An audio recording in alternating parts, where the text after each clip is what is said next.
Giro di valzer ai posti di comando per i dirigenti scolastici della Sicilia. L'ufficio scolastico regionale ha pubblicato il decreto che fissa i cambiamenti al vertice di molte scuole siciliane. Tante le riconferme, ma ci sono anche dei mutamenti. Vediamo come cambiano le scuole in provincia di Agrigento.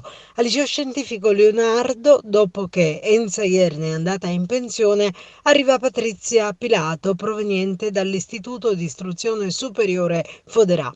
Al liceo scientifico e scienze umane e politi di Agrigento arriva Santa Ferrantelli, che viene direttamente dalla scuola media statale in beige di Sciacca. Giovanna Bubello passa dall'Istituto Pirandello di Bivona al Pane Pinto di Santo Stefano di Quisquina. Giuseppina Monreale transita dal De Cosmi di Casteltermini all'Istituto Comprensivo Provenzani di Palma di Montechiaro. Francesco Paolo Pulselli lascia Prizzi e va a dirigere l'Istituto Comprensivo San Giovanni Bosco di Naro.